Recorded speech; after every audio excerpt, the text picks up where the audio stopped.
Okay, y'all, I don't know what's going on here, but it is red outside. It's red. Look at this. Why is it red outside? Why is it red? What is going on here? Is it the apocalypse? Oh my god. It's like 5 o'clock p.m., like November the 19th, and it is red outside. That is freaky. It is so freaky. Oh my god. Look. What the heck is happening here? Why is it red? There's no sun. It's overcast.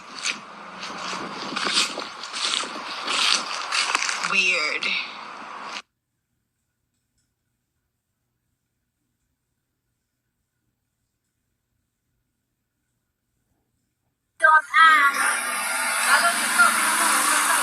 Red.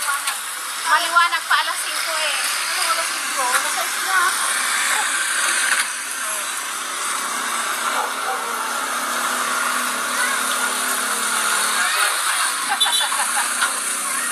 Walang tao dyan. Walang tao. Patawid pa lang.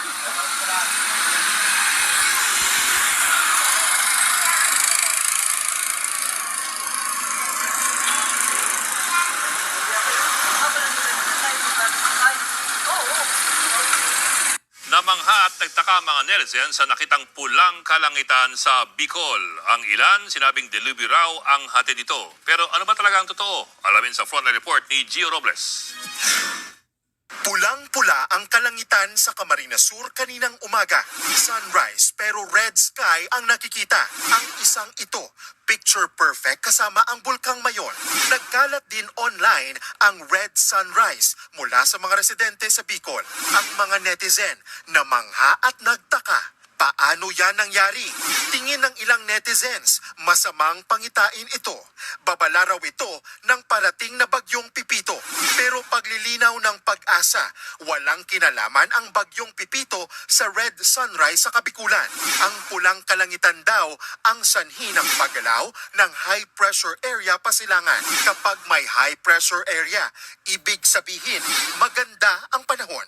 Malayo ito sa pinangangambahang may dilubyong hatid ang red sunrise. Masyado po mataas ang pressure pa po sa ating kalangitan po sa ngayon, kaya nagkakaroon po tayo ng diffraction. Kaya red po ang nakikita ng ating mga kababayan na lang.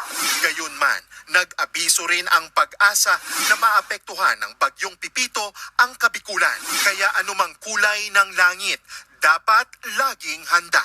Nagbabalita mula sa Frontline, Gio Robles.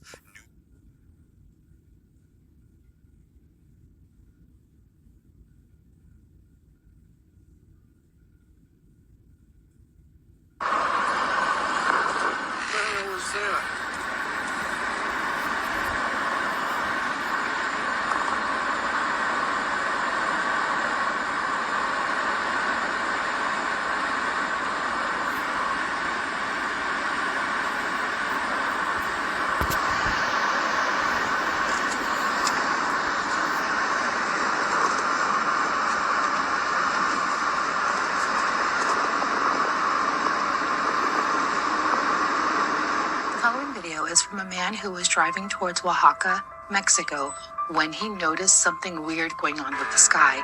What appears to be this bright red flashing during the night, and it was literally the whole sky. He has no idea what caused it and where it was coming from. He was out in the middle of nowhere, heading towards town. So what it is, again, he doesn't know.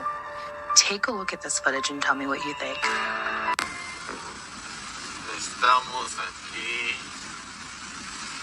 rumbo a Ixtlán, pero no sabemos qué es. Sospechábamos que era como un carro o algo así que se fue al barranco, pero bueno, aquí en el video se ve un poco más rojo, pero está bien raro, tú. Es demasiado potente esa luz como para que se vea todo el cielo.